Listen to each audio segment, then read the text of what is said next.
Today, we're teaching you how to generate 100 leads in 10 days. This is an exact formula. I have agents that use it all the time. I have personally used it, so I promise you that it works. I will share our spreadsheet toward the end, which actually gives you the exact task that you should be doing every single day, every single week, if you want to consistently lead generate. And the reason why we have this in place is for two different things. Number one, to really set the proper expectations, because if we know the average conversion rate is somewhere between 1 to 3% on a national level, then we know that you might need to generate about 100 leads if your goal is 2 to 3 transactions per month. But what happens is a lot of us in real estate, we get stuck in this real estate roller coaster. I call it the hamster wheel or roller coaster, whichever one you want to call it. But a lot of us get stuck there because what happens is we start getting some transactions under our belt. And then what happens? We get busy with those transactions, we stop prospecting, and then we close those deals and we become unemployed again. And then we got to start the process all over again. So my goal in sharing this formula with you guys today is to show you the exact things that you could be doing in an hour every single day to really create that consistent pipeline of leads where you have the amount enough leads coming in that you're going to consistently close 2 to 3 transactions or more, hopefully, per month and generating 100 leads. So here's just some of the things that we're going to go over today. Of course, a short introduction, really bringing clarity to your business. Now, I see a lot of familiar faces on here. So some of you have already taken my other classes. And if you've noticed, there's a consistent theme that we always start with clarity and mindset first. I am a believer that 80% of your success comes from your mindset, your psychology, and your energy. If you understand the why, then you're going to understand the how. The how will come along with it. So we'll bring some clarity to your business. And then we're going to get into the actual lead generation blueprint. As I mentioned, the exact things that you should be doing every single day, every single week in order to lead generate on a high level. And these are going to be pretty much cold leads. So I'll show you later on how to generate more warm leads or build that referral-based business. But when we look at the top of the funnel, lead generating 100 leads, cold leads, or will return about a 2 to 3%. Our marketing approach. So we're going to share that with you as well as the 10 by 10 strategy. So just a little bit about myself. As I mentioned, I've been in real estate since 2009, so going on 14 years. But I was a second generation real estate investor first. So I was actually an investor before I got into real estate as an agent. I'm a broker associate with eXp Realty. I was the first one to market about 8.5 years ago. I also co-own OKC Home Investments with my husband, where we have flipped hundreds of houses, anything from single family homes to apartments to commercial. He's actually in Oklahoma City right now working on one of our restaurants that's going to open next month. And if you guys are interested in real estate investing, we have a class, I think it's next week. So we have 4 more classes in this 10 class series. And it's Real Estate Investing 101, where we show you how we turn our initial $25,000 investment into a multi-million-dollar portfolio in less than 5 years. Master lead generator. I am a firm believer that we're not just in the real estate industry. We're actually in the lead generation and the marketing industry. So much of what I do is build out teams nationwide and worldwide. I lead generate, I pass off leads, I refer them. So I do things in a very untraditional way, and I'm happy to share with you. And then, of course, just like you, many of you, I'm balancing that work-life balance of being married and mother of 2 wonderful boys. So I will try to track the chat here. So Vanessa, you said that you're interested in the CE class, the investing CE class. So I will make sure and post that during the break so that way you can sign up for that as well. Quick disclaimer, every real estate brokerage, every managing broker, every market has different guidelines. So everything I'm going to talk about today is pretty generic. You can go and turn and implement into your business, but please make sure that you also check with your managing broker on your local guidelines and company guidelines. So clarity is a momentum that has no resistance in it. If you know the bold law and what you focus on expands. How many of you, and I'm actually going to go ahead and pull the cameras back up here. How many of you know exactly, raise your hand, where your business is going in the next 6 to 12 months? Let's go ahead and just raise our hand if you know. If you don't know, that's okay. That's why we're all here, right? Does anybody want to share? What is your business? I mean, let's visualize it. Where is your business going in the next 6 to 12 months?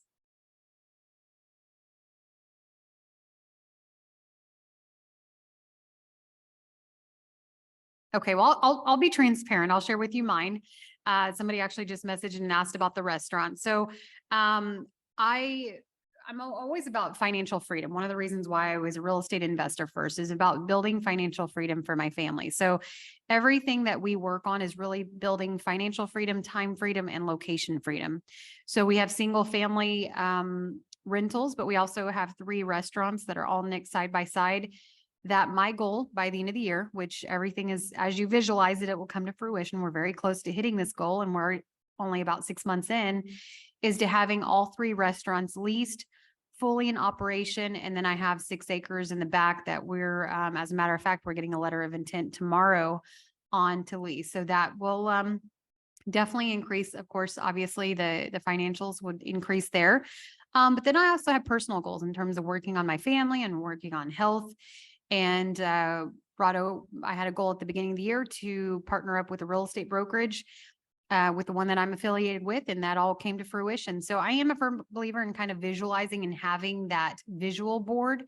So I do have a vision board. It's one that I created on Canva, so pretty simple, just printed it out and it's on my workspace. And I think almost every single bracket has almost come to fruition already. And the reason why I say that is when you have a vision board and maybe you have like 6 different things you want to work on, family, health, something that's work related, community, whatever it is, right? If you understand and have clarity in what those things are, what I do is I work every single day on those different buckets. I want to look at the back of back at my day and say, okay, I made a little step forward with my health. I went to the gym this morning. I made a little step forward with my family. I was able to go and do this event with them.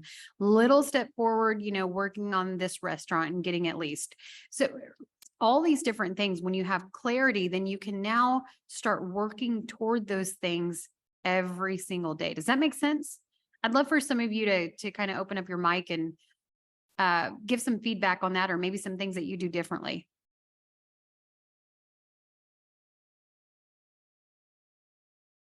So think about this. If you guys have ever heard about The Compound Effect by Darren Hardy, it's a really, really good book.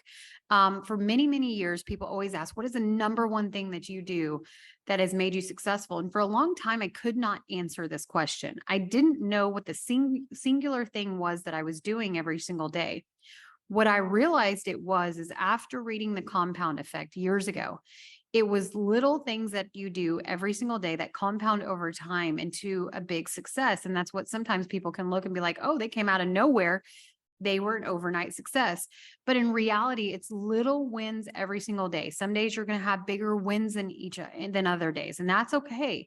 Some days you're going to have a setback, but when you have clarity on your business, even in the days that you have that setback, then you're able to push forward. I was listening to a video this morning with an interview from a business consultant, and he talked about being an entrepreneur. It's like driving a car, right?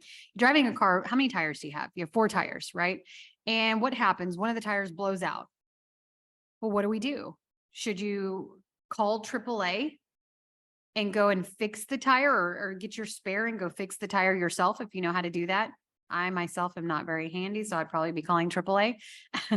Or would you go and get a knife and slash the other tires? Which one would it be? Just curious. Go ahead and put it in the chat.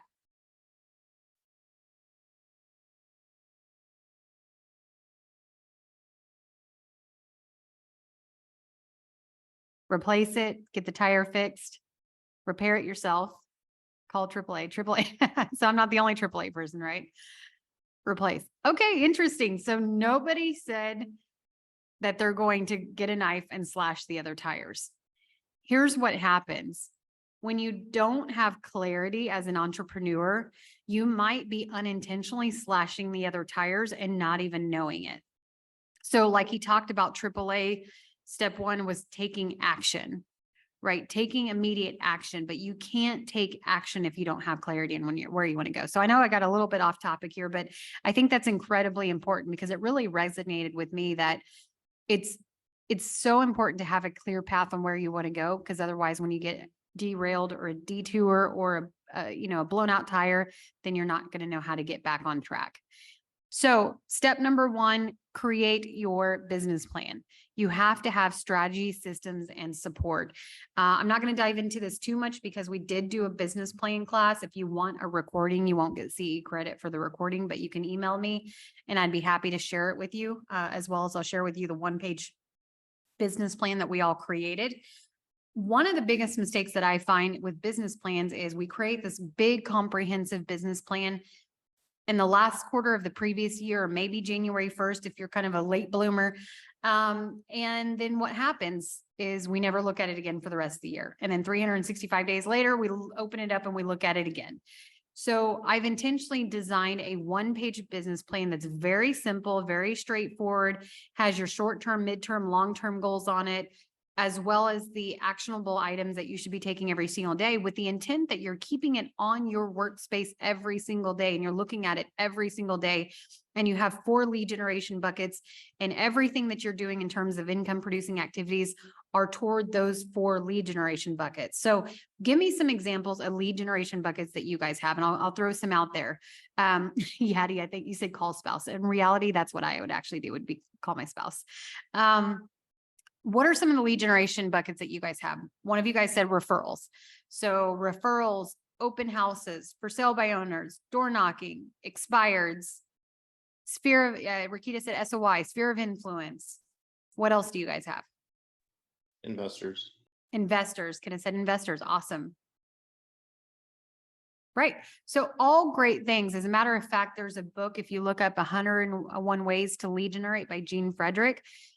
When you read that book, you realize there is no lack of ways to lead generate. The reality is, real estate, we're very fortunate, is we're not selling life insurance.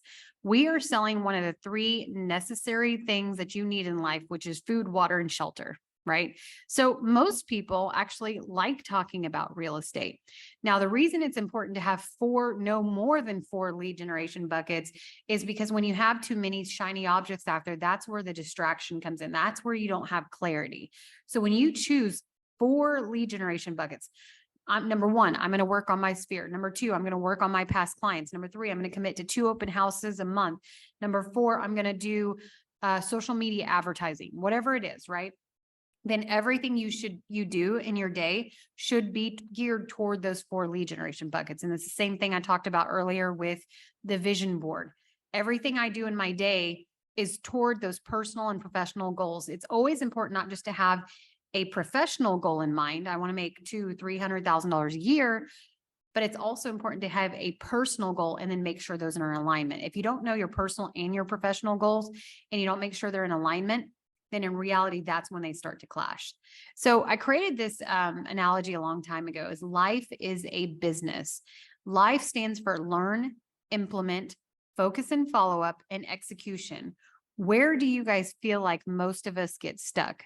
Either learn, implement, focus, follow up, or execution. Go ahead and put it in the chat.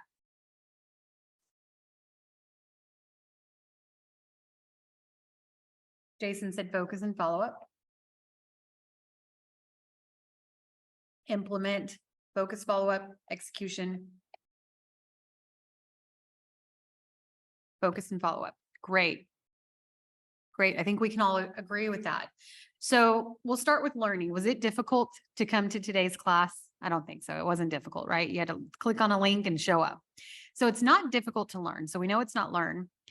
Implement, focus, and follow up. That's where we get stuck, because when we look at execution, is it difficult for you guys to go to close on the house and get your commission check? For the most part, that's not difficult, right? Unless you have some unforeseen circumstance that happens to pop up. Where we get stuck is what I call the if of life, the implementation and the focus and follow up. I heard a quote this morning that success is easy, but it's boring as shit. And mind my language. You can bleep that out if you want to. Success comes in the most boring, mundane task that you could possibly do, but its consistency is key. So think about when you get stuck, ask yourself, where am I getting stuck? Is it in my implementation? It's in my focus and my follow-up. So the if.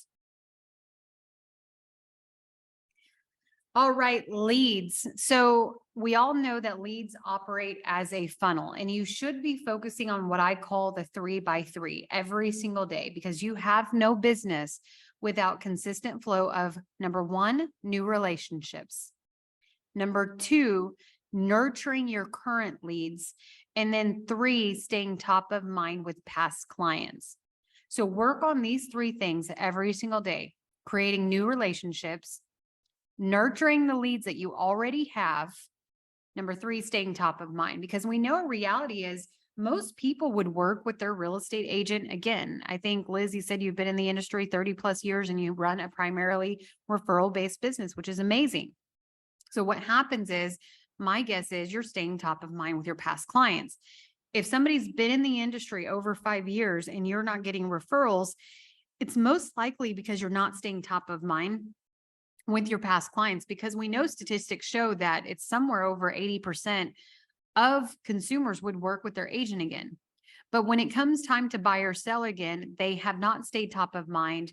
And so they don't know to work with them again. So we always think about, if you own their mind share, you own their market share. How can you stay top of mind? So working on these three things every single day. Here's the lead generation blueprint, different ways that you can work in lead generate. Number one, traditional lead cultivating. We know the FSBOs for sell by owners, going after expireds, going after door knocking, mailers, pop buys at local restaurants and businesses. I mentioned Gene Frederick's book, 101 Ways to Lead Generate. Highly recommend it. Number two, sphere of power. So think of your sphere of influence. Your sphere of influence are your friends, family, those closest to you. The reality is, I don't know about you guys, but I've experienced this, and a lot of agents that I know have. The reality is, are your friends and family and those closest to you always the people that want to see you win? Yes or no? Go ahead and put it in the chat.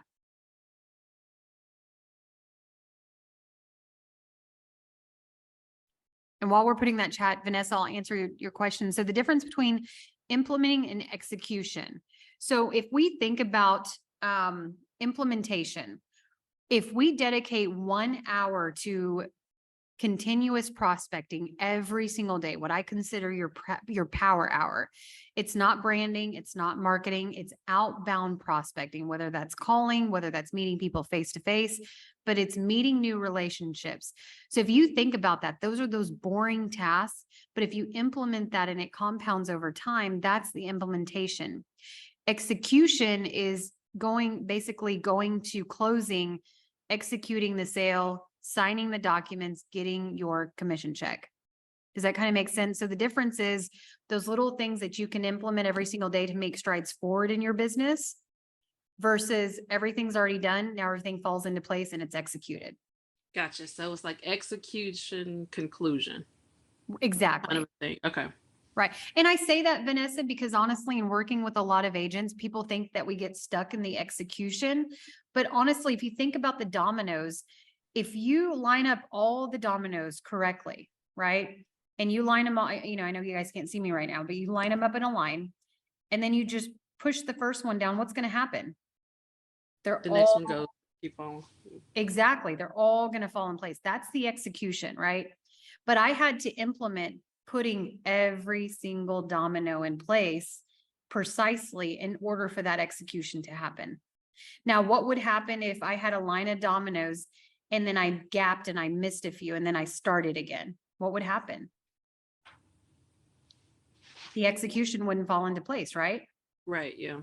So think about that, is it has to be those consistent efforts every day. But what happens is we ride the roller coaster because we're doing a little bit here and there, but we're not consistent in our implementation. All right. So most of you said yes, yes, yes. A couple of you said no. So think of sphere of influence as your friends, family, those closest to you. And then let's take that a step further and think of your sphere of power. So your sphere of power are your top 10 cheerleaders. These are people, when they hear real estate, they think of nobody else but Vanessa. They think of nobody else but Chris, right? So, and they are instantly going to say, you should go use this person. Those are your sphere of power. So it's really the law of quality over quantity. I'd rather you have 10 sphere of power, your personal cheerleaders that want to see you win, versus 100 sphere of influence that maybe know a lot of different realtors and may or may not give your information to anyone. I'll give you guys an example. Years ago, I was working with an agent and he came to me and he was really upset because his fitness coach had used another real estate agent to buy his house. And it was a $500,000 property. So in Oklahoma City, that's a pretty good commission check, if you will. And he was really upset. And I said, okay, when's the last time you reminded this person that you're in real estate? Oh, well, I see him every week. He should know. I put it on Facebook. He should know I'm in real estate. I said, no, you're assuming. You're working on your branding and marketing on Facebook, which is like throwing a dart at the wall and hoping that it sticks. But prospecting is where you control the outcome. So you should have stayed top of mind as opposed to assuming that this individual knew you were in real estate, right? So when you think of sphere of power, and I won't give any names, but when I was out actively selling, I knew exactly who and where my business came from. So when I know who those individuals or those businesses were, now I can start focusing. Like there was one business in particular, I worked with every doctor in that office. So what did I start doing? I started pouring more time and attention there, and I started sponsoring their employee Christmas dinners, and they would do things for the kids, and I'd bring a food truck in and things like that. But I knew that they were in one of my sphere of power buckets. Does that make sense on what the difference between sphere of influence and sphere of power? Anybody have any questions? No, that was a great example. Awesome. Thank you. So strategic partnerships, as I mentioned, quality versus quantity. Guys, this even goes with your affiliates. Now, of course, you got to look at RESPA guidelines and check with your managing broker and all that good stuff. But I am a firm believer that an affiliate relationship should be give and take. It should not be take. So I, in working with a lot of top producers, what I find is they're not shy to ask their lending partners or title partners, whomever, to help assist with lead generating. You shouldn't be doing it alone. Not only help assist financially, but also help converting the leads. Sometimes we're afraid to do that, but if you have a lending partner that's, not willing to pitch in and do their part and give you some business, then, we could definitely pair you up with somebody else. So, I do believe that it should be give and take and vice versa. You help bring business to them as well. So before we get into the next part of it, I want to share with you guys, this is the actual funnel that I use with my team. And I know I went through this briefly in one of our previous classes, but for those of you that missed it, or maybe just a good recap, this is what we look at our lead generation funnel, just to set the proper expectations. So you have your category C is your top of the funnel. These are people that are looking to buy within the next 12 to 18 months. These are your really, really cold leads. So maybe you're getting these from Facebook. Somebody clicked on a post and they liked the pictures and they wanted more information. Maybe somebody clicked on a Craigslist ad. Again, they like the photos. They just wanted to kind of browse, but they're not actively looking. Okay, so these are your top of the funnel cold leads. B, these are a little bit more warm. So 6 to 12 months out. These are what I would consider like your Zillow leads, where they actually fill out a form and they're wanting somebody to reach out to them. Your realtor.com leads, if you do some Google PPC, pay per click ads, where somebody's literally typing in Google Oklahoma City agent and your information pops up, then these are going to be more of the warm leads, right? So these are the leads that I focus on with my team, is bringing them leads that are more in the B category. And then their job is to convert them to A or double A. So A, of course, bottom of the funnel, 30 to 90 days out. And then triple A, or not triple A, double A, can't speak. I had the triple A analogy earlier in my mind. Double A, of course, are people that that are very hot in the pipeline, should be having daily human contact with. So A, as you can see down here, is weekly human contact. And then double A is daily human contact. So what do we do with B and C? We set them up on some kind of automation, some kind of drip campaign. I use KV Core just because that's what my brokerage uses. You can use any CRM that works for you. So there's no right or wrong. I'm just going to only share with you what I'm using. But a good drip campaign will text and email for you. So especially for these people that are a year and a half out, you want something that can be dripping on them, where it's almost like working on a virtual assistant. It's also really important to categorize your leads. So when we think about having clarity in your business, you need to have clarity on your leads as well. So do you guys think it'd be beneficial if I'm spending all my time in the B or the C category? Right? That's going to be a waste of time. I'm not being intentional in my business. I need to be working on the A's and the double A's, right? So one of the ways that you can do that, and I'll share with you guys the personal drip campaign that I use for my team is, you can see here in the first 7 days, we have what we call 7 days of pain. So we hit them pretty hard in the first 24 hours, and then we hit them every day for the first 7 days. And then it starts to kind of taper off from there. So what do? Our team calls leads 4 times within the first 24 hours. Now, some of you might be saying, oh my gosh, that's too much. You're going to be driving people crazy. Here's the reality is most agents stop after 2 touches. We know it generally takes on average 8 touches to convert a lead. So I'm already doing 4, if not more, within the first 24 hours. I have to figure out a way to stand out from every other real estate agent that may be reaching out to them. So, and keep in mind, these are leads that we don't focus. If you go back to the funnel, we're not focusing on top of the funnel leads. We're focusing on more to the middle and bottom of the funnel. So these are typically people that have actually asked for information. It's not just somebody that filled out a form. So step 1, within the first 5 minutes, ideally right away, we call. We don't leave a voicemail initially. A lot of people won't answer initially because I don't know about you all, but there's a lot of spam. I think I saw my attorney actually put a post on Facebook yesterday that he had like 87 spam calls yesterday. I mean, it's just insane. So people are used to blocking and not answering initially. So we try to call immediately. We don't leave a voicemail. The next hour, so we wait an hour, then we call a second time and we do leave a voicemail. Here's the exact script. Once you call the second time, leave a voicemail. Hi, Susan, this is Micah with eXp Realty. I'm calling because you were looking at 123 Main Street online and I wanted to be of assistance. I'm sorry I missed you, but I'll try to call you again today between 2 and 3. So if you notice in my voicemail, I'm letting them know exactly when they can expect to be reached out to again, right? So let me close this. And then what are we doing? We're not stopping there. We're following up with a video text. Now, I know what some of you are thinking, oh my gosh, I hate video. I don't want to do it. This will change your conversions. If you do this very simple thing, this will increase your conversion rate. Now, if you can do a personalized video text, better. If you can't, just record one that's evergreen, that's generic, that you could use. So, hey, Susan, it's Micah again with eXp Realty. I just left you a voicemail, but I wanted to go ahead and send you a quick text message so you could put a face with the name.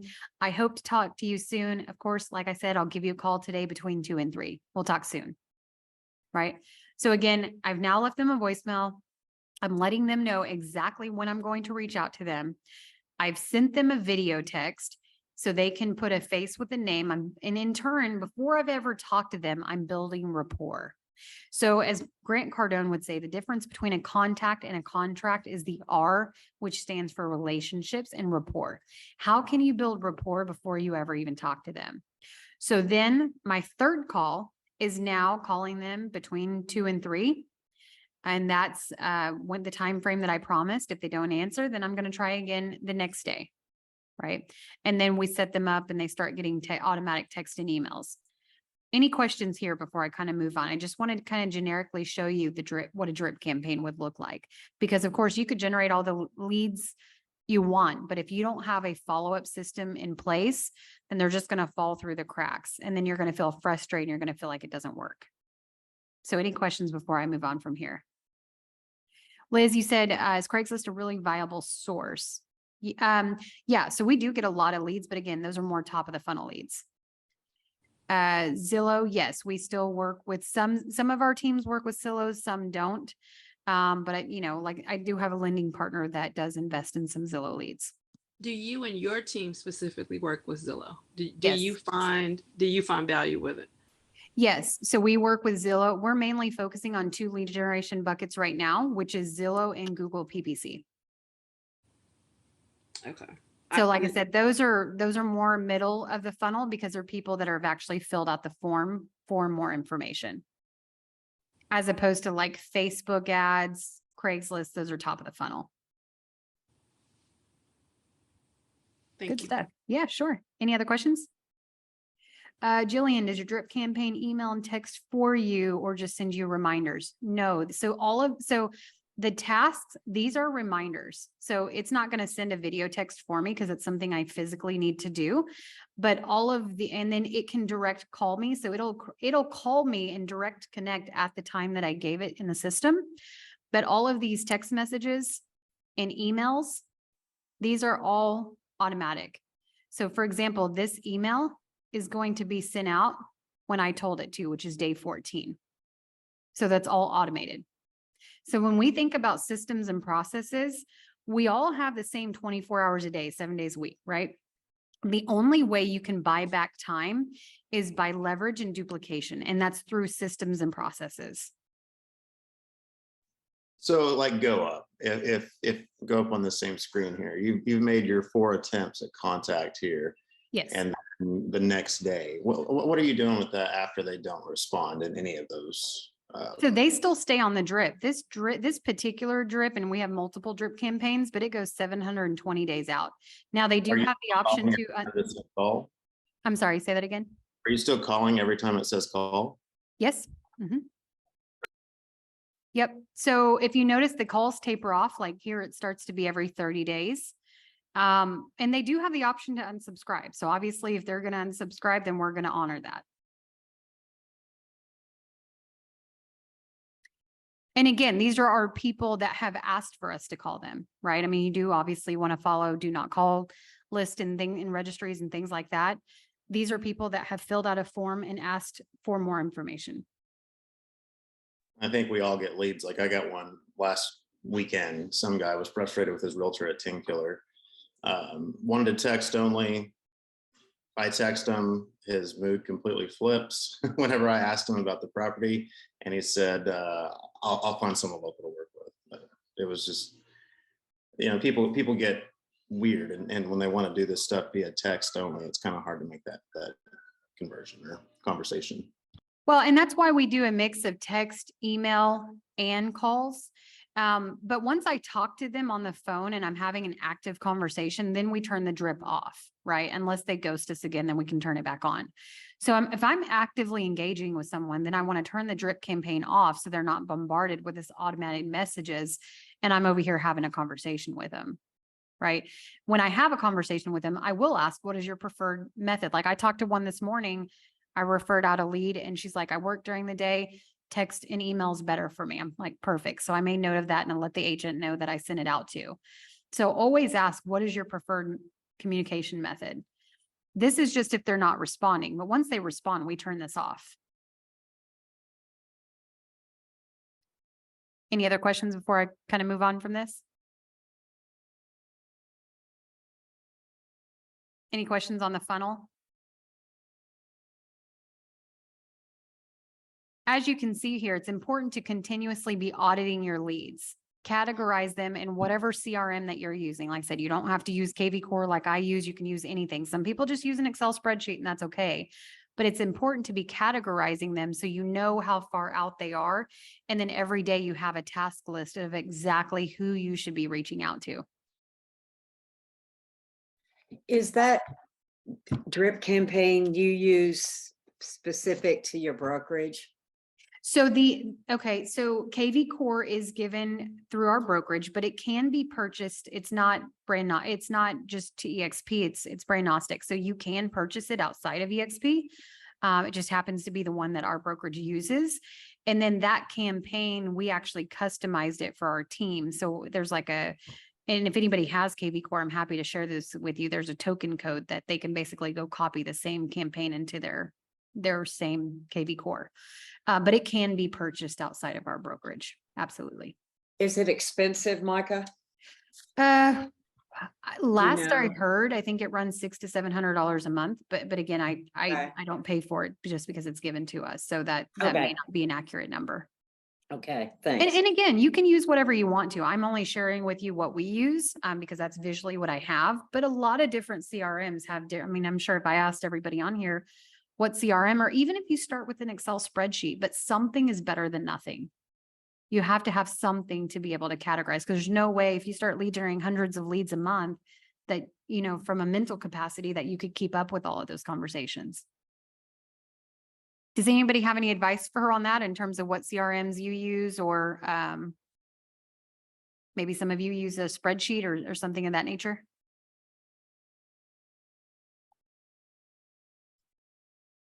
There's a Asana. If you don't have a CRM that's with your brokerage or whatever, there's a free version of Asana, ASANA, that is a really nice task management system. And then there's a premium version.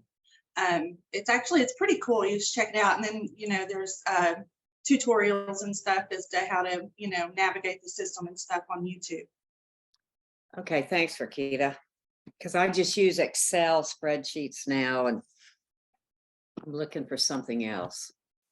Yeah, it's really cool. It's got, you can actually manage a whole team on it, which I don't have a team. That's not necessary for me to have that level of it, but it's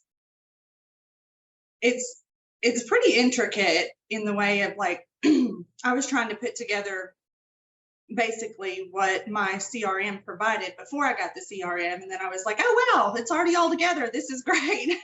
So there's a little bit of legwork that you got to do to put it together, but it's a really nice task management system. Again, it's called Asana, ASANA. And here's the good thing, Liz, and for those of you that are using a spreadsheet, if you're using something like Excel and you can export it as a CSV file, a lot of those can be just automatically uploaded to a CRM once you get the one that you choose. So it's not like you're having to manually go and import. The ones that I've worked with anyway have had an automatic import. Okay, thank you. Yeah. So if you don't have anything, I definitely recommend you start doing what Liz is doing, at least put them in an Excel spreadsheet. So when you do have a CRM, then it's pretty easy to manage and upload. Awesome. Good stuff. Like I said, we can all learn from each other, right? So as I briefly mentioned earlier, 87% worked with a real estate agent, and yet most real estate agents work 35-hour weeks. So what is the median income? It's $41,800. So when we divide out, somebody divide for me. I don't have my calculator in front of me. Well, I guess I could pull it up on my computer. So somebody divide 35-hour work weeks by 41,800. What does that end up being hourly? Let me pull up my calculator here. So 35 times 4, that's 140 hours a month, times 12. So that's 1,680. How much did I say? 41,800? Wait, 41 divided by 1,680. Almost $25. Let me pull this back up. $25 an hour. So again, it's important to know your hourly worth. And my goal here is we're all working well above what the median price is. The reason why I have that on there is, how many of you would agree that this is a very stressful career and we should be making way more? Thank you, producer. He said 24. So he was ahead of me over here.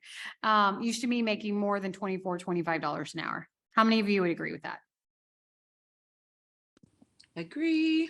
Liz said definitely, got a yes. Right? So think about that. How can I be more intentional with my time? Because we know that your time is worth more than $25 an hour. That's why I bring that to your attention. So we start with determining our ideal client. Like I said, we've gone over this in some of the past classes, so I'm going to breeze through this. The reason why it's important to know who your ideal client is, because now you can start putting a strategy around who that ideal client is in terms of a marketing strategy, in terms of your branding strategy, and then also like your social media strategy, as we talked about on Monday. If you think about the blue ocean strategy, I highly recommend this book. So instead of swimming with all the other little fish at the reef, I want to swim in the deep blue ocean with the sharks, where there's uncontested market space and I'm not in competition with anyone but myself. So think about, how can you separate yourself from the pack? Like I said, even in terms of lead generation, even in terms of follow-up, and do things that are different and above and beyond what everyone else is doing. That's how you're going to separate yourself. So once step number one is knowing who your ideal client is. Step number two is understanding their needs. What problem do you solve for them? Once you understand what their pain points are, and then you understand what problem you solve, then now you can design your marketing plan around that. You can also ask yourself, where does your business currently come from? If you have no idea who your ideal client is, think about, do an assessment, especially if you've been in the industry over a year or two. Where has my business come from? And then that might be who your ideal client is. And then, of course, follow-up plan leads are as good as the one converting them. So some people say online lead generation doesn't work. I would challenge them that it might just be that they don't have a good follow-up plan in place. So of course, it's a numbers game. Be creative, have realistic expectations for yourself, and have a plan. Online presence. Number one, have a competitive website. You have to have a competitive website these days because we know that 90% of consumers are going online before they're ever talking to a real estate agent.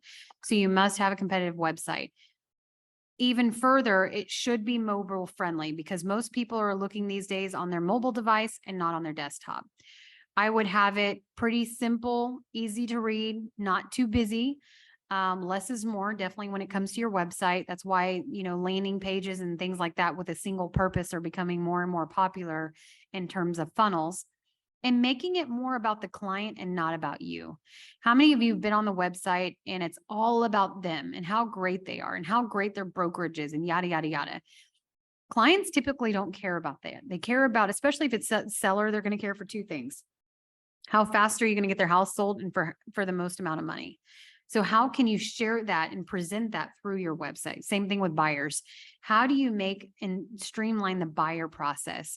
I was working with one of my team members today and he showed me he has 6 videos. He actually converted a lead this morning. The lead hadn't responded.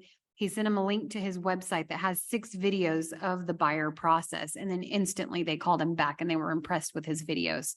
So again, how can you do things that are differently, that are designed about the client? Of course, add testimonials. So get Google reviews, testimonials, video testimonials. If you're sitting at the closing table, there's usually a period of time that we're waiting for copies, we're waiting for checks, we're waiting for the key. Ask your client to do a short video testimonial, and if with their permission, if you can put it on your website. Check your links and then check again. I can't tell you how many times I've been on a website and their links are not working. Triple and quadruple check everything's working on your website. Few colors for contrast, and then forms for lead capture. This is huge. I see one of the biggest mistakes, in my opinion, that I see real estate agents make all the time is that they're sharing their listings from third-party websites like Zillow, like Realtor.com, like all these other websites that are lead capturing and then selling the leads to somebody else instead of having their own lead capture tool and getting that information, that lead themselves. So make sure whatever you're sharing has some kind of lead capture tool. Be consistent. One thing that we're working on with our team right now is weekly blogging, because that does help increase the SEO, search engine optimization. For example, their homework this week is to do a 4th of July blog. Where are the best places to see and view fireworks in Oklahoma City, right? If you use resources and AI tools like ChatGPT, it's incredibly easy. You could write a blog in less than 10 minutes and have it fully optimized. So just think about things that you can do on a consistent level. An in-depth approach, how to generate quality leads. So again, quality over quantity. I showed you the funnel. There's a difference between top of the funnel versus middle of the funnel versus bottom of the funnel. So obviously, as you get further down the funnel, the leads are going to get more expensive. Now, I would rather be paying $30 a lead for something that's a little more warm than $1 a lead, and I've got to go through thousands of them to get a deal, right? So I asked this question on Monday, but we have, a different group here. I'd like to ask this question again and go ahead and put it in the chat. How many of you, if you knew every transaction cost you $300 in ad spend, you'd be willing to invest that to get a transaction?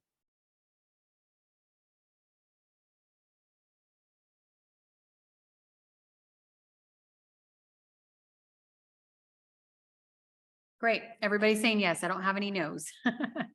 So That's why it's so important to track not only your leads, but also the sources where they're coming from, and then check your ad spend.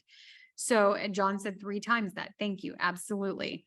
So if I know that I've got to generate 30 leads to get one, and my cost per lead is $10 a lead, so it's going to cost me $300 to get a transaction, but my average sales price is maybe 200,000, let's say, example, of course, commissions are going to vary, 3% commission. So my average commission is $6,000. Well, yeah, I would invest $300 all day long to bring back a return of $6,000, right? So that's why it's important to track, because what happens is a lot of us have our blinders on. We don't know where our ad spend is going. We don't know where the leads are coming from. We don't have a follow-up plan in place. So we don't think that it's working. We're not tracking it properly. And we know that we can't measure anything, or we can't manage anything that can't be measured. I'll say that again. We cannot manage it if it's not measured. So it's important to track all these things, and that's key to online lead generation. So we're going to take a few minutes and get to know our lovely sponsor, Mr. Isaac Rice. He's all the way from Mission Loans. He's a great lender. So we talked about working with amazing affiliates. So Isaac's one of the affiliates that I personally work with, and with our team, he has a lot of value to bring in terms of lead generation as well as follow-up. And as you guys know, these CE classes are free. So we definitely want to thank our sponsor for being here. Isaac, go ahead and take it away. Yeah, you bet. Hey, thanks for having me. Good to see you guys. Oh, I'll speak probably more to lead follow-up and conversion than generation, just because we do generate leads in a different way, probably, even though there are some similarities. But one of the big things I think is just really staying consistent in the follow-up. It's remarkable to me how many people won't respond in any form until 4th, 5th, 6th, attempts. And I think that's very interesting. So just really to continue to go. We all know we're all very busy, and we're no different than any other profession in the sense that everybody's probably very busy and has a lot going on in their life. And I think we've all probably gotten a text or an email and like, oh, I can't respond to that right now. Or we feel that way. Like I'll get back to them. And I think that that's just very much the case for a lot of the people that we talk to that aren't particularly urgent in their mind, that they're not trying to get into a house tomorrow. And so we've got to help them stay in front of them, just continue to contact. So that's one big thing, is don't quit on them just because they went cold. And I love the ones where you get the read receipts or read receipts, in real time while you're texting, and then you get nothing from them. But to keep going. And then the other thing is even following up on people that you did make contact with. I think that is maybe even more important. But it's also remarkable to me sometimes. You may have a great connection with someone, great conversation, knock out a lot of good qualifying type stuff, find out about what they need, what they want, and then they drop off on you. And I think it's really important to maintain contact with those people. And something that I do, besides trying to really connect well from the beginning, is make sure and write down, if I'm taking a lead call, I have a great memory, I'd like to think, but with as many phone calls as you guys make and as I make, there's no way I can remember all the little stuff, right? So don't be foolish. And I think taking down notes, if it's the name of one of their children they mentioned, make a quick note. If it's the name of their significant other that may or may not be, buying the house with them, make a little note. Those types of things I think can really matter. And when we bring them back up, I think it helps remind them we were listening. We were really there. We weren't just some cold caller. We're keeping account of the things that are important to them. And that's something I think that has helped me. Maybe they've gone cold and I send a follow-up text because they're not answering my calls. And I mention something very specific, very brief, but specific that we talked about. And maybe they remember, like, oh, crud. That's the lender that I talked to. That's the realtor that I talked to. Because let's be real, if somebody's clicking things on a website, whether that's, some of the cool organic stuff that Micah has developed, or whether that's through Zillow or Trulia or Realtor.com, if they're clicking on some and they wind up with us, you can bet your bottom dollar they clicked on some and wound up with somebody else too, okay? They are going to be getting calls from lots of people in the industry. Just count on it. So I think that that's something that I try to keep in mind is one, maybe try to be yourself, but try to be different, be memorable, be authentic. But two, anything you can do to help them remember who it was that, oh, that's the person I talked to, because it does happen. Great connection with them. And then you find out a week later, after they didn't answer your text, they had gotten a call from a different realtor who gave them to a different lender, whatever can happen all that fast. So I think just remaining vigilant in the follow-up and keeping track of the little things sometimes to remind people a little bit, and talk about things that you talked about. If they gave you buy-in that they were going to get pre-qualified and they asked you for the name of the lender, you can hold them a little bit accountable for that, whether that's me or anybody else. I just mean, if you get somebody to buy into the next step and then they don't, I'm not saying shame them, but you can always bring that back up, to see if that gets the fire going again. So those are just a few little tidbits of things that I try to keep in mind when I'm doing a lot of calling and trying to convert leads. Yeah, and I think one thing that's really important too, when you talked about those lender agent relationships, and of course we have to be mindful of RESPA and guidelines and things like Sure. that. But the third party validation, right? Of if we're able to validate each other and then keep each other on the same page in terms of communication, I think that's key as far as conversion. So Isaac, I know we've had this conversation, but just for the sake of today's class, what is the average time frame that you see that it does take to convert a lead? So that way we're setting proper expectations from somebody maybe that hasn't done any type of lead generation. How long can they expect to really get their first transaction, give or take? There's no scientific That's a formula. great question. I'm trying to think if you average it out. Sometimes they'll be fast and furious and you'll have a deal under contract in 24 hours. That is the hope. That's the one you're rooting for. That's definitely not the norm. But I would say for a lot of people who go online, especially to dip in the water on a thing, especially in real estate, they mentally are probably already thinking longer term. But if they get bought into starting the process, I'd say even a lot of people who are very serious about doing it and accomplishing their goal, in reality, 3 months is pretty serious a lot of times. And I think there's I know there's a lot of cycles, in this business, but I really do think the activity day to day, and this is true for me as well as I think it is for agents, is that what you're doing today makes you money 3 months from now.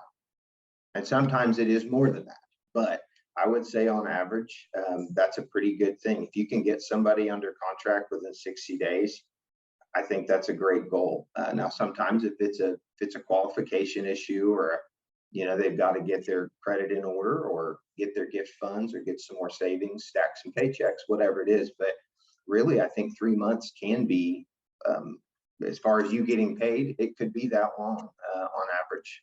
But I don't know, does that jibe with what you guys Yeah, do?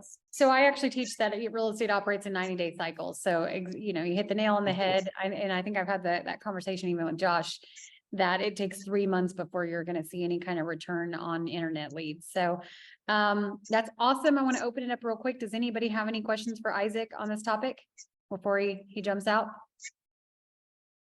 I know that I just kind of rebumped your contact information in the chat for anybody that wants to reach Cool. out to you.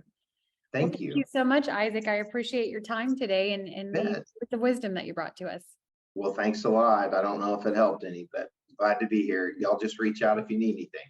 Absolutely. Thank you so much. Okay, bye-bye. Bye. So as we get back into kind of the second part of the presentation, do we have any questions related to kind of the first half before we move on from here? Sure, Rakita. I think you're muted. There it goes. So the brokerage that I have, when I started, the CRM had like for your task, there was like email, all the different stuff, adding notes, and it had the text messaging options, to fill out, for your drip campaign and stuff, but they took it away a little while back. And I don't remember exactly why, but I was feeling like it was like a for now thing.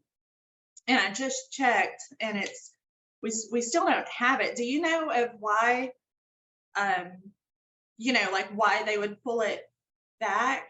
I can't That remember what. I do not. I mean, it could be maybe because of, some of the guidelines. I know with the one that we use, if somebody unsubscribes, it immediately turns off the drip campaign. So, because you want to be sensitive to that. So unfortunately, I can't speak directly to that CRM. Okay, because it really puts a damper on like my goals for drip campaigns. Not having the text message capabilities, like to have to, I guess what I just put a note in to remind myself to send the text messages. You know what I'm saying? Like, Right. Yeah, you might have to do that. You might have to just find a workaround or maybe get with that particular CRM and see if it's some kind of add-on that you can add to. okay. Awesome. Anybody else? I'm curious, when we talk about building these websites and whatnot to attract clients, is there a metric out there that tells us how many individuals, are actively, they don't know a realtor, and so they're going to go online to find a realtor? I find that, you can swing a cat and get 10 realtors. Are the numbers that say, there are X% of buyers that don't actually know a realtor and they are actively searching for one? Or do they just go to the MLS or the, realtor.com and contact the individual? I mean, I've never had a call off of one of my listings, with someone that didn't have a realtor. And I only ask this when we talk about the cost involved of creating this dynamic website. How many people go to it going, oh, well, there's Chris, I'll use him. It's a nice website. Yeah, so actually I look at it as two different metrics. Obviously, people that don't have an agent, they're not working with an agent. I mean, a matter of fact, we get leads every day, all day long, from people that are relocating that don't know an agent in their market, right?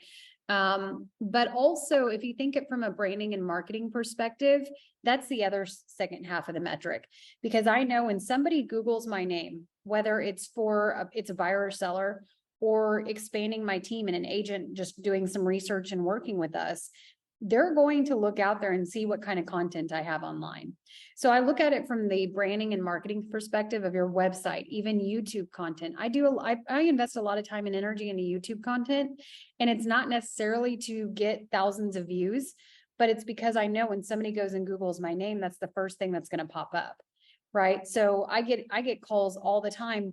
Oh, after I got off the phone with you, I went and Googled and I watched this video, and then I watched this video and I watched this video. So I know it's working from a branding and marketing perspective too.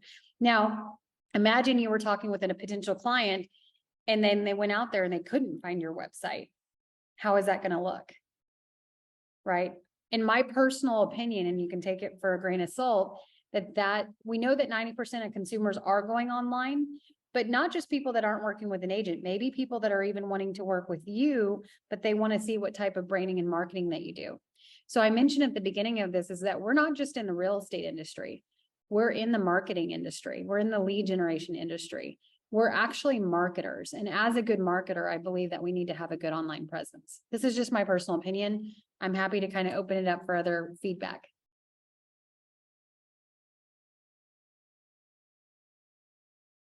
Anybody else want to add to that? Or maybe have a different perspective? That's okay. That's why we're here. I promise I don't bite.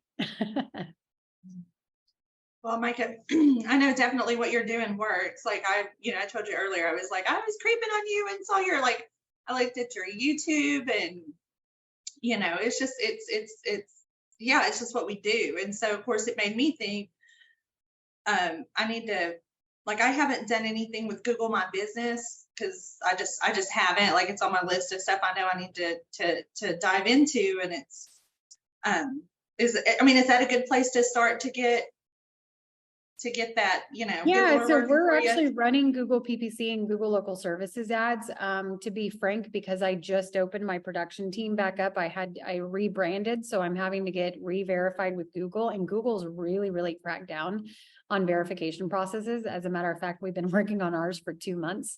I had a meeting this morning about it, and I was like, what else is it going to take to get verified? Some it takes easier than others, but anyway, so Google has really cracked down. But with that said, when you think about Google versus like a Facebook ad, and I still believe in Facebook ads, so don't get me wrong, but those are going to be lower cost per leads, whereas Google's going to be a higher cost per lead. But when you look at the funnel, they're more mid-range funnel because it's people that are specifically looking at a market. For myself, because I have agents all over the country and in all over the country and in 5 countries, what I do is I actually lead generate in multiple markets. I don't limit myself to just Oklahoma City. So in Oklahoma, for example, I have agents in Ada, in Ardmore, Oklahoma City, in Tulsa, in Stillwater. I lead generate in all these markets because then I can just get paid a referral fee. Right. So even if, we look at Google in terms of, okay, I might limit myself to Oklahoma City or wherever you're located. And I'm now competing against all these people. But as licensees, we can actually transact a sale anywhere in Oklahoma. And then if you don't want to actually transact the sale, then you can just refer it out. So kind of look at it from that perspective. I gave a lead, I think on Monday for 160 acres in Northeast Oklahoma. I didn't even know this town, but it was like a $400,000 lead. I just found a land specialist and I referred it out. So that's what I think, that we can do a really good job at in terms of Google leads. Great. Anybody else? Awesome. All good stuff. Let me go back. Yeah, Jason said you've been trying to get verified for a week. It's slow away. Hey, you're doing better than I am. I've been trying to get verified for 2 months. But apparently Google has really been cracking down on that. So it's a process. You have to be patient. All righty, let me move this little guy. Okay, so specialize your marketing. I'm going to run through some of this quickly because I want to make sure we dive into the blueprint as far as the activities to be doing every single day. So as I talked about, when you know who your ideal client is, you can start specialize your marketing and target your clients through designated squeeze pages and landing pages. We touched on some of this in some of the past classes, so I'm not going to get heavily into this. But when you think about an online presence, it's not just your main website, but also what I consider a squeeze page is where you can condense information. For example, I could target people that are looking specific for homes 200 to 300,000, or I could squeeze the information to all the open houses that are available in Edmond, Oklahoma for this weekend, right? And so you can start now advertising toward that. Now, when you think about a landing page, landing pages have a singular purpose. So this is different than a website. But again, if you find a CRM like KV Core, for example, it can do all these different things. You're not having to necessarily go out and find a platform, different platforms. So definitely do your due diligence and see what works for you. But a landing page has a singular purpose. So let's say I want to work with first-time home buyers. Then I could have a landing page where they put their email, they put their phone number to download a how-to guide. Well, some of you might be thinking, well, I don't have a how-to guide for first-time home buyers. Well, if you go to ChatGPT, you could create one pretty easily. Or maybe I think somebody said they work with investors. Okay, build a landing page or a squeeze page where they put their information, you capture their information, and it's a how to download a free short sale list or a free foreclosure list, or how to buy your first investment property or what have you. And you could have a series of how-to videos, whatever you want to do, right? There's a lot of options. Remember that we have a microwave marketing mentality. So you have less than 8 seconds on your website to capture their information, to capture their attention rather. So it cannot, if you think about like the newspaper where, the most expensive ads were kind of above the fold where the big headline is, that's what you want to do in your website as well. So above the fold is going to get the most clicks. Be authentic. This is from your website to any of your branding and marketing, including social media.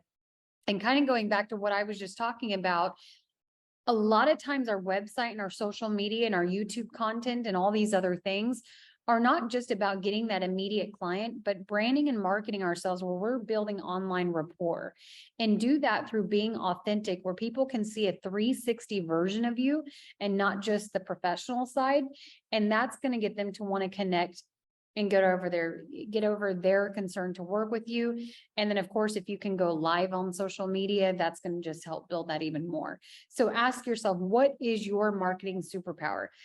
I have agents that do really well at TikTok. I have agents do really well at Instagram, really well at Facebook, really well at LinkedIn. You have to figure out what works for you, where your ideal client is, on what social media platforms they're on, and then start focusing on those social media platforms. So what works for one person may not work for the other. Blogs, as I mentioned earlier, a great way to build search engine optimization in your website. 1,500 words is about the sweet spot. You can optimize it with different keywords. If you can maybe get some free images using stock images on Canva, then blogs with images and videos get the most clicks. And of course, use trending hashtags.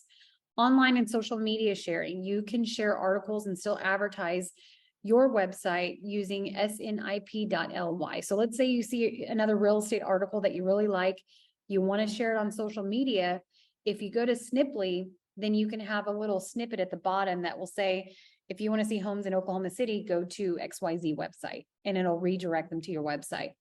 I touched briefly on Chat GPT. Maybe we need to do a whole different class on this because it sounds like last time there was a lot of interest. It's basically an AI tool built by OpenAI.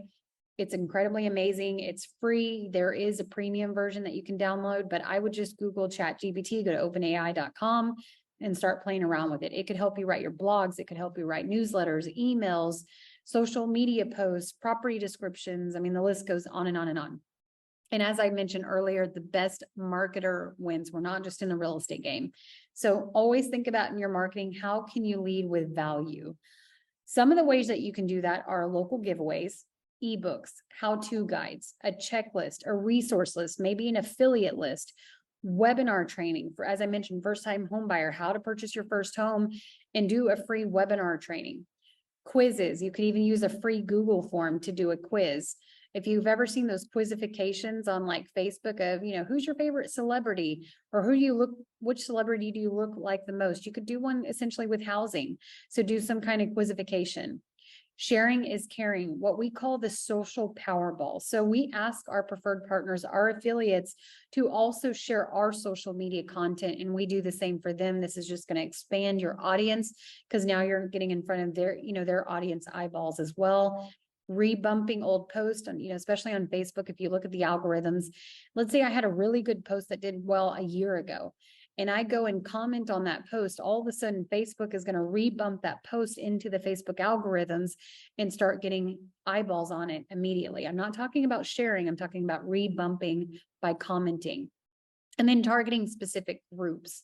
I was actually on a call with one of our agents in Maryland yesterday, and he was talking about there's not a lot of Facebook groups for real estate because it's such a small market. And I was like, okay, well, that's great, because now you have the opportunity to go admin some Facebook groups, target them to specific markets, certain neighborhoods, certain communities, become the admin, start putting value adds in there, and then inviting the public. Now that is going to take a little bit of time and effort, but once you get it off the ground, it's going to be a huge, huge resource and referral source for you. Facebook is the new Google. Personally, I like to focus on Facebook because Facebook owns Instagram, and then of course, Google owns YouTube. So I think those are the main ones that I focus on. Personal versus business page. I get this question all the time. Should I have a business page? The answer is yes. You should have a personal page and a business page. The reason why you need a business page is because if you're going to start running ads, then you have to basically pay to play, and you have to have a business page in order to run Facebook ads. Now on personal, we talked about being authentic. I like to show a 360 view. So I like to mix personal and business on my personal page. Make sure you don't put too much business on your personal page. Otherwise, Facebook could shut you down. But I try to do about a 3-to-1 ratio. So 3 personal posts and then mix in something business related. Sometimes I think like right now, mine's business heavy because other people tag me and stuff, which is, it will show up more than what I want to, but in terms of what I post. And of course, you can utilize not just Facebook groups, but also Facebook Marketplace. Like if you have listings, I'd be putting them on Facebook Marketplace. If you don't have listings, ask other agents in your brokerage if they allow it, if you can share their listings as well, and then post them on Marketplace, Craigslist, Facebook groups, etc. As we mentioned, image is everything. Clever copy, keep it short. You need a call to action, we call CTA. So call to action with everything that you post, and then some kind of lead capture tool. You can be posting all day long, posting your listing, posting somebody else's listing. But if you have no way to lead capture their information, the likeliness of them reaching out to you directly is much slimmer. So the best times to post, and this is just on an average, right? But you definitely want to check the insights. Like Instagram, for example, has insights where you can see what the best times that your particular audience and your friends are looking on social media. And then on Facebook, one of the things that I like to do is just kind of scroll through and see what times of day I have most of my friends are active at the moment. You can kind of verify from there. Monday through Friday, 1 to 4, through Wednesdays at 3 p.m. And then I've always really liked Sunday evenings. I feel like people are kind of winding down for the weekend. So Sunday evenings have always been a great time to post for me personally. I've already talked about mixing personal and business post. Invite engagement. Ask questions that are going to build engagement on your profile. For example, how many states have you lived in? How old were you when you purchased your first home? And I've had people get hundreds of comments just by posting these, one of these two questions. So what I'd like everybody to do, I'd like to just take a minute or two, go to your Facebook or other social media platform that you have and post one of these two questions. How many states have you lived in, or how old were you when you purchased your first home? I'm going to give everybody just a minute or two and go ahead and go to your Facebook and do that. So converting strategies, we fail in the FU, which stands for follow up. Doesn't stand for what you thought. As I mentioned, with conversion, if you can do some kind of video text, then that's going to help increase. If you can make it personal, even better. If not, just do an evergreen video, just something generic that you can use across the board. Happy birthday videos. So I mentioned this, I think, in Monday's class, but anybody's birthday, we probably get hundreds of people that comment on our social media, right? And most likely you're not going to remember everybody. You might go say thank you. You might get a few messages, but I always remember the 2 or 3 people every single year that send me a personalized happy birthday video. If you would just do that every day, go into your Facebook and look at who has a video, especially if they're, in your sphere of influence, and send them a personalized video, that's another way that you can stay top of mind. Also doing, as I mentioned, videos through text message. Automate customized drip campaigns. We've already talked about that. Use some kind of CRM, Excel spreadsheet. MailChimp is a great way to send out some newsletters. And just sending a simple email that says the subject line is checking in. And it's a very short, Rakita said you're already getting engagement. Love it. The subject line is checking in. Hey, I was just checking in to see if you needed anything from me today. Or are you still looking in the market to buy a home? Something very short. If you send that out to your entire database, I promise you're going to get some people saying, nope, I'm not interested. I'm decided to hold off. Or yeah, as a matter of fact, I was going to reach out to you. I'm looking to buy. So if you send that, let's say once a quarter to your entire database, you're going to get some responses. Script master. So leads or people build a relationship. We talked about in our script master class, kind of having that scripts are the anatomy of a conversation, right? And also the fact that scripts are not just to sound robotic, but if you can use I like to reference the LP Mama. I'm sure some of you have heard the LP Mama script, which is basically through the conversation, ask these certain questions: location, price, mortgage, motivation is the first M. Motivation, what's their motivation? A stands for agent. Are they working with another agent? The second M is mortgage. Have they been pre-qualified or are they paying cash? And then the last A is set the appointment. If you do that in a very unscripted way, you're going to convert people, right? Because it's very conversational and you're getting to know them. So if you leave a voicemail, I showed you some of my scripts earlier.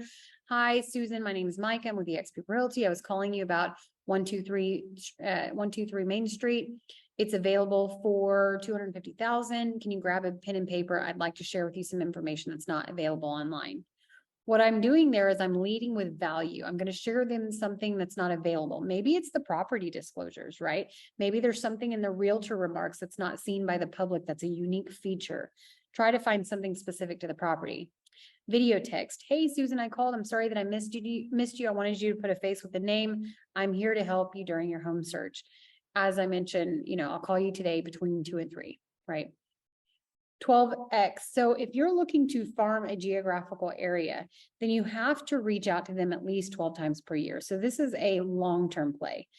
Marketing should not exceed 10% of your GCI, your gross commission income. Track your return on investment. So you should be reinvesting in your business about 10% of your GCI. All right, now we're going to get into the good stuff. So these are the daily tasks that you should be doing. So I have a 10 by 10. things that you should be doing every single day in order to lead generate 100 leads, and things that you should be doing every single week. I do have this printed in a very easy checklist that you can create that have the daily tasks. So if you want this, go ahead and put your email in the chat right now, and I'll send this out to you later today. But as you can see here, it's a weekly schedule. So you've got day 1, 2, 3, 4, 5, 6, 7, and then your weekly task. So if you just have this printed every single week and you follow it, you're going to lead generate. So if you want that, go ahead and put your email below. But here essentially is what it is. Every single day, you're going to do 10 posts to Craigslist. I promise you Craigslist is not dead yet, but still remember that Craigslist and Facebook are top of the funnel leads. Every day you're going to do 10 posts to Facebook groups. So different Facebook groups and marketplace or marketplace. So you could do a mix. If you, I know what some of you are thinking already. I don't have 10 listings to go post. That's okay. As long as you have permission from a seller per our MLS, every MLS might be different. So check with your broker. As long as you have permission from the seller or the listing agent or the brokerage, because the broker owns the listing, then you can post other people's listings as long as it says courtesy of XYZ at XYZ Realty, right? So there are ways that you can post and generate leads on other people's listings. The benefit to you is that you're capturing their information and you're getting that lead. The benefit to the listing agent is they're getting more exposure to their seller, which I would think that they would want. Then you're going to do 10 sphere comments on Facebook. So instead of going to your Facebook and just browsing and getting lost and honestly just getting distracted, have your sphere of influence and your sphere of power in 2 categories as Facebook friends list. So you can go in and create a custom Facebook friends list, add those people. So all I have to do is go click on that list once a day and go comment on something on their Facebook just to stay top of mind. When you do that, not only are you staying top of mind, but now they're going to start seeing more of your content as well. So create a Facebook sphere and sphere of power, sphere of influence and sphere of power friends list, and then go comment on their Facebook every day. Different people, just rotate. 10 industry specific ads on LinkedIn. So again, this is why it's really important to know who your ideal client is, because when you know who your ideal client is, now you can start seeing what social media platforms they're on. So let's say, for example, my ideal client is people that are moving from Washington to Oklahoma City that they work with Boeing. Well, wouldn't it be beneficial for me to go add everybody on LinkedIn that I know that works with Boeing and start messaging them and starting a conversation? So 10 industry specific ads on LinkedIn, 10 outgoing check-in messages. So the check-in message that I just shared with you, it's like a 9-word email. Hey, just checking in with you to see if you need anything from me today. That might've been more than 9 words, but you get the gist. So do those every single day. I have personally done this. If you get your systems in place, this will not take you more than 30 minutes a day, maybe less. If you're intentional and you don't get distracted, right? That's the key. Here's your weekly task. 10 new Facebook friends every single week. Not just add them, but also message them. So every time I add somebody on Facebook, they're going to get a message from me. If they don't, I end up actually taking them off my Facebook because you only get 5,000 Facebook friends. That does go very quickly. And the reality is it's intended to start a conversation and to engage. So if you add me and then you're not willing to engage, then you're probably not going to stay on my social media, right? 10 coffee shop conversations. One of the best and cheapest leads that you can get is go work out of a coffee shop, have your computer in front of you, have your logo, your team logo, your brokerage logo on the back of your computer, go put 20, 50, 100 bucks, whatever you can do with the cashier, and say, hey, the next 10 coffees are on me. And you sit somewhere nearby. Most of the time, they're going to come and say thank you and start striking up a conversation. So those are some of the cheapest leads that you can do and really start help engage some very meaningful conversations.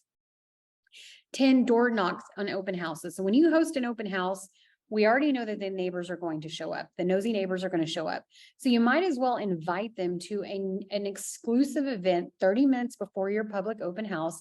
And you're going to invite them by knocking on 10 doors to the left, 10 doors to the right, and 10 doors across the street. Invite them over for an exclusive opportunity. That way they're not interrupting your public open house when you should be engaging with the public and potential consumers. 10 pop buys at local businesses. That one's pretty self-explanatory. 10 private happy birthday videos. If your goal is to send out 10 a week, that's going to help you stay top of mind. We said, if you own mind share, you're going to own market share. So with that said, I promised you I'd give you my information. Here's my contact information. You can look me up on social media. I'd offer to anybody on in this call, if you want to schedule a free 15-minute strategy session, you can go to muwatcalendar.com and schedule that there.